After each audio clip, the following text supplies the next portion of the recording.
各位同学，大家好，我是诗诗。首先，非常感谢大家报名手心口巾包实体课程。为什么叫手心口巾包呢？因为这个包的大小刚好跟手掌心差不多大，简单好记。而且这个框在日本跟我们社团都很常见，只要换个主口就能变换出不同的风格。乍看之下，你会以为是全新的框，所以这个包的可变化性非常高。上课的时候，大家就会更清楚了。这次的课程是诗诗的口巾 2.0 升级版，不管是新朋友还是老同学，都能够学到全新的技巧跟体验。其实口巾包没有想象中的困难，但是也不简单。只要跟着我的方式，一步一步来，就能无痛完成，做出跟诗诗一样好看的口巾包。上课自备工具跟材料，我帮大家分成8大项，请务必准备齐全。第一个呢是布料。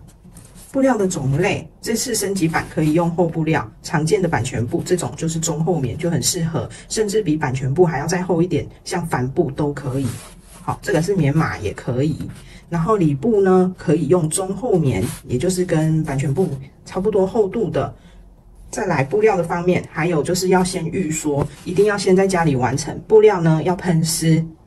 好，然后再用熨斗烫干一次，再喷湿，再烫一次，这样才不会缩水。没有预缩的布料，上课反复熨烫之后会稍微缩小一点点，它的板就没有那么合，你做起来就会焗焗咯。我们口巾呢是容错率非常低的东西，所以大家务必要先预缩哟。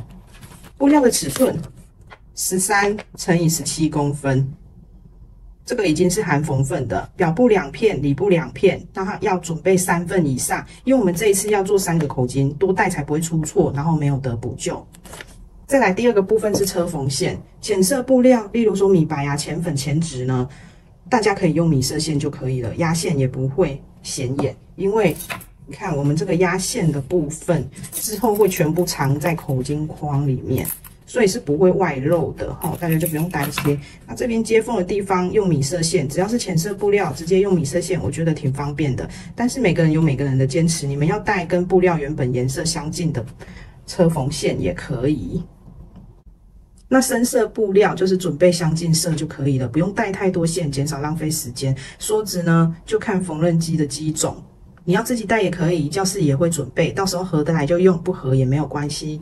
第3个是剪刀，我们上课是会用来剪布跟铺棉。如果你有锯齿剪刀，也能带来剪缝份哦，没有也没有关系，就是大家一起共用，诗诗会准备。还有锥子，这个也是必备的工具之一。因为我们粘口巾的时候要用锥子把布料推进去，手推不到的地方一定会需要到它。再来记号笔，请大家务必准备水消、热消都要，因为热消笔可以用在正面定位，但是画版型的时候，请用水消笔或铅笔，以免熨烫的时候记号就消失了。第6个是强力夹跟竹针。选择一个就可以了，用来固定包身而已。第7个省力钳或塞布器，我上课的时候每人会给一支这个塞布器借用，用完再还给诗诗。但是如果同学有买省力钳的，麻烦自备一下哦，因为你们也知道用这个手推的时候很有力。那我上课的时候没有办法带太多支，不是人人都可以用，所以我希望已经有购买的就用自己的工具就好。一般之前呢是卖这个2公分的，这里宽度是2公分，然后它这个太长了，我们在这样塞的时候，有时候会不小心刮到口巾框，所以建议就是用这一种 1.2公分的，超好用，一支呢只要1200元。如果有想要先购买的同学，可以跟我说，上课的时候就帮你带去。日本进口的虽然不便宜，但是省力又保护手。1200元花下去，比花钱看医生划算太多了。然后下面还可以这样扣着，你就不用另外像这个之前，我还要找东西把它绑起来，才不会开的。那如果没有的同学不用带没关系，我会上课会先给你们用这个，这个比较费力。对，如果你常常做，建议就是买一支。第8个呢，其他的惯用缝纫工具，基本的就可以了。平常你有在习惯用的东西，你也可以带过来。最后跟大家提醒一下，如果有不清楚的地方啊，要提前留言询问。